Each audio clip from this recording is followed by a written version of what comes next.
kabar adik sekalian? Jumpa lagi dalam ibadah online Sekolah Minggu GBI Kedamaian. Dan saya percaya, kakak percaya kalian semua dalam kondisi baik, sehat, dan tambah sukacita. Pagi ini Kak Eri akan menemani kalian untuk bercerita tentang firman Tuhan. Tapi sebelumnya, ayo kita berdoa dulu ya. Bapa di surga, kami mengucap syukur buat semua penyertaan, semua campur tangan-Mu atas hidup kami, khususnya buat anak-anak sekolah minggu di GBI Kedamaian. Siapapun kami, Tuhan yang menyertai, supaya kami tetap semangat, tetap sukacita, tetap mau menurut apa yang Tuhan mau lewat pemberitaan firman Tuhan yang akan kami dengar. Tuhan, berkati anak sekolah minggu dimanapun mereka berada. Dalam nama Tuhan Yesus, kami siap untuk mendengarkan cerita firman Tuhan pagi hari. Haleluya, amin. Ya, masih dalam rangkaian peristiwa Paskah. Kalau minggu lalu mungkin adik-adik udah ingat semua. Kak Fendi bawain cerita tentang Tuhan Yesus berdoa taman Getsemani, Tuhan Yesus ditangkap, Tuhan Yesus disalib, dikuburkan. Bahkan kemarin kita boleh memperingati Paskah, Tuhan Yesus bangkit dari antara mati, dan Tuhan genapi janjinya bahwa benar Tuhan yang kita sembah adalah Tuhan yang hidup, bukan Tuhan yang mati. Tuhan yang hidup yang menyertai kita. Dan kali ini dia akan bawain cerita tentang setelah Paskah, setelah bangkit, Tuhan Yesus menampakkan diri di Emmaus. Pernah dengar ceritanya? Nanti adik-adik bisa baca di Lukas 24 ayat yang ke-13 sampai yang ke-35. Ajak papa mama ya untuk membaca bersama Lukas 24 ayat 13 sampai 35. Di situ diceritakan bagaimana peristiwa penampakan Tuhan Yesus terjadi. Jadi satu ketika ada dua muridnya Tuhan Yesus ini berjalan menuju ke Emmaus.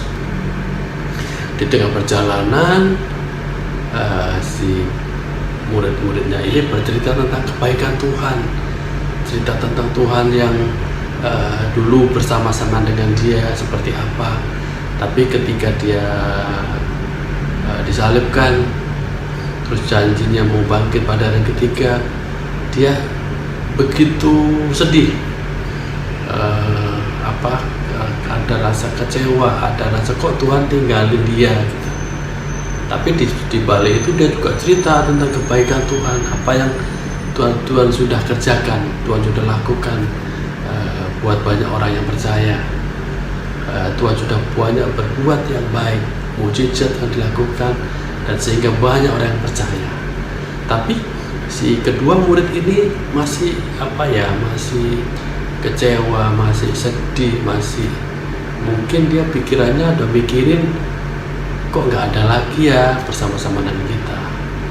Dan saat itu ketika mereka sedang ngobrol tentang cerita tentang Tuhan Yesus, ternyata ada Tuhan Yesus menampakkan diri kepada mereka, menyambung cerita sambil bertiga. Jadi awalnya berdua, terus Tuhan Yesus ada di situ tengah-tengah mereka. Di sepanjang perjalanan itu dia bercerita tentang Yesus. Tuhan Yesus pun bercerita tentang hal-hal yang baik, isi dari kitab-kitab suci, menjelaskan tentang rencana Tuhan, sehingga hati mereka juga berkobar-kobar. Kenapa sampai kedua murid tadi itu tidak bisa melihat Tuhan Yesus? Padahal mereka berjalan bersama-sama, ngobrol, bercerita. Bahkan Tuhan Yesus bercerita tentang isi-isi dari kitab suci, menerangkan isi-isi kitab suci. Di mana di ayat yang ke-32 dinyatakan hati mereka berkobar-kobar karena begitu luar biasanya Tuhan Yesus menerangkan isi kitab suci. Tapi mereka tidak bisa melihat Tuhan. Karena apa? karena dia masih dalam kondisi sedih. Karena setelah kematian Tuhan Yesus, dia merasa rencananya Tuhan tidak tercapai. Dia akan menyelamatkan umat Israel. Apa mungkin bisa terwujud kalau Tuhan meninggal, Tuhan mati? Walaupun dikabarkan akan bangkit pada hari ketiga, tapi itu yang membuat dia tidak konsentrasi. Kedua murid ini tidak konsentrasi, akhirnya tidak bisa melihat. Sepanjang perjalanan cerita tentang kebenaran firman Tuhan dan Tuhan Yesus menjelaskan begitu luar biasa sehingga hati mereka berkobar-kobar. Tapi karena kesedihan yang terus ada dalam hati mereka tidak bisa melihat itu. Dan sampailah pada saat murid-murid ini mengajak Tuhan menginap di rumahnya, untuk singgah di rumahnya, dan mereka akhirnya di rumah. Ketika mengajak makan bersama, Tuhan Yesus mengambil roti, mengucap berkat. Disitulah kedua murid ini melihat benar bahwa dia Yesus Tuhan yang telah mati dan bangkit, menampakkan diri depan dia. Baru dia percaya, baru dia melihat. Kenapa? Dia mengenang peristiwa itu ketika Tuhan sebelum ditangkap pun dia sudah mengadakan perjamuan makan malam. Tuhan Yesus mengadakan perjamuan makan. Di situ melihat, mengingatkan peristiwa itu. Ya, Tuhan Yesus. Dan setelah itu lenyaplah Tuhan Yesus dari pandangan dia. Mereka menyadari bahwa benar Tuhan baik, Tuhan nyata, Tuhan luar biasa, Tuhan hidup. Dan itu menguatkan mereka dengan cerita bahwa Tuhan Yesus bangkit, sudah menampakkan diri kepadanya, sudah menampakkan diri kepadanya. Dan tersebarlah kabar yang luar biasa itu. Dan dari cerita ini nyata bahwa Tuhan Yesus menyertai kita. Dia sudah bangkit dan kebangkitannya nyata. Semua melihat itu. Dan dia tetap menjadi Tuhan yang terus setia menemani kita, terus setia menyertai kita. Jadi kita semua tidak perlu khawatir, adik-adik. Apapun yang terjadi, Tuhan ada buat kita. Tidak usah khawatir lagi. Dia terus menyertai kita.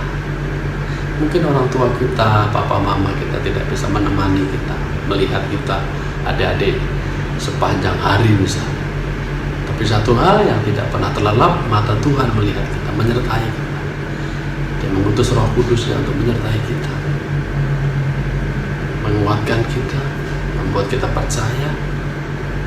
Itu janjinya, itu kekuatan kita. Dia bangkit, memberikan kemenangan buat setiap anak-anak yang setia. Itu ceritanya pada pagi hari ini. Oke, dan cerita minggu ini sampai di sini. Tetap percaya, tetap setia sama Tuhan, dan penyertaannya sempurna dalam hidup kita. Dan Dia pasti memberkati kita. Mungkin di sekarang masih masa pandemi, bosan di rumah, tidak tahu mau ngapain. Tapi yang pasti kita harus tetap bersukacita, menikmati kebaikan Tuhan. Tuhan punya rencana yang baik. Dengan belajar di rumah, bisa jadi lebih rajin, lebih banyak waktu untuk berdoa, membaca firman Tuhan, terus bersama-sama papa mama. Luar biasa kan, jadi lebih sukacita, lebih happy.